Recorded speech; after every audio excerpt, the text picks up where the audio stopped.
au lendemain de la célébration du 54e anniversaire du Parti démocratique gabonais, PDG, le diplomate, écrivain et universitaire gabonais Flavien Anongwe jette dans la tribune ci-dessous un regard froid sur les rassemblements politiques populaires. S'il peut relever que la mobilisation des foules joyeuses participe de la structuration de l'identité du PDG, et ses groupes socioculturels y contribuent largement, surtout pendant les périodes électorales, il rappelle également que selon les scrutins, et particulièrement lors de l'élection présidentielle, l'écart différentiel atteint parfois des proportions qui incitent logiquement à s'interroger. L'universitaire fait des propositions pour permettre au parti des masses d'affronter avec plus de sérénité la présidentielle de 2023. À la faveur de la célébration de son 54e anniversaire, le Parti démocratique gabonais, PDG, au pouvoir depuis sa création le 12 mars 1968, a renoué avec les grands rassemblements politiques dont ses militants et sympathisants étaient privés ces 2 dernières années en raison de la tempête virale du Covid-19. Pendant 1 mois et demi, aussi bien à Libreville, les 12 mars et 23 avril, que dans l'arrière-pays, on a assisté à leur déferlement par milliers pour prendre activement part aux festivités, le 26 mars à Lambaréné et Port-Gentil, le 2 avril à Franceville et Koulamoutou, le 9 avril à Makoko et Waim, et le 16 avril à Tchibanga et Mouila. Le diplomate, écrivain et universitaire gabonais, Flavien Anongwe. Droit d'auteur DR tout au long de son histoire cinquantenaire, dont près de la moitié en tant que parti unique, 1968-1990, l'organisation de ce type de rassemblement témoigne de l'inscription du PDG dans le modèle de parti de masse, traduite d'ailleurs dans son corpus juridique. L'initiative relativement récente, 10e congrès ordinaire des 5, 6 et 7 avril 2013, qui a consisté à le définir également comme un parti d'élite, point premier du titre I des statuts, est incontestablement marqué du sceau de la maladresse sémantique, tant les 2 modèles sont intrinsèquement opposés. À la différence de ce dernier, le parti de masse se caractérise fondamentalement, dans ses modalités d'organisation, par un grand nombre d'adhérents, une activité permanente, un dévouement et un militantisme actif, ainsi qu'une lourde structuration administrative, confé Piero Ignacy, Parti et démocratie. Histoire d'une légitimité fragile, Paris, Kalman Levy, 2021, page 217. C'est dire combien la mobilisation des foules joyeuses participe de la structuration de l'identité du PDG, et ses groupes socioculturels y contribuent largement, surtout pendant les périodes électorales. Si ces mobilisations peuvent constituer un indicateur fiable du dévouement et de l'engagement de la plupart de ses militants, il en va différemment de leur traduction en enthousiasme civique lors des élections politiques. Ici et là, selon les scrutins, et particulièrement lors de l'élection présidentielle, l'écart différentiel atteint parfois des proportions qui incitent logiquement à s'interroger. Les adversaires ont souvent vu dans ces impressionnantes foules joyeuses le résultat de la mobilisation clientélaire.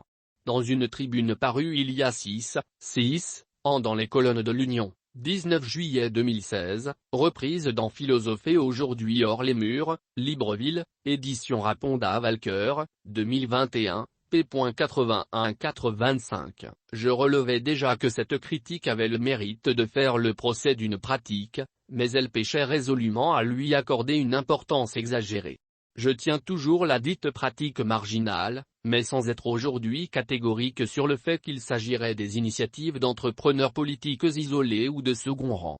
La mobilisation clientélaire des foules joyeuses ne saurait donc, à elle seule, expliquer cet écart différentiel. Il existe des raisons plus substantielles. Et l'expérience vécue de l'intérieur en 2016 conforte cette hypothèse. Une semaine avant la publication de la tribune précitée, je m'étais retrouvé avec bonheur à Port-Gentil, tant je m'y rendais pour la première fois, et malheureusement la seule à ce jour moins, pour assister à la 2e édition des Universités de l'Union des jeunes du Parti démocratique gabonais. Lors de la cérémonie de clôture, le 26 juin, une personnalité nationale originaire de la localité, prenant à témoin l'immense foule joyeuse de plusieurs milliers de personnes réunies à la foire de la ville, promit avec emphase au président de la République, présent, une victoire cash, non seulement dans la capitale économique mais également dans la province de l'Ogooué-Maritime, lors du scrutin qui allait se tenir dans 2 mois.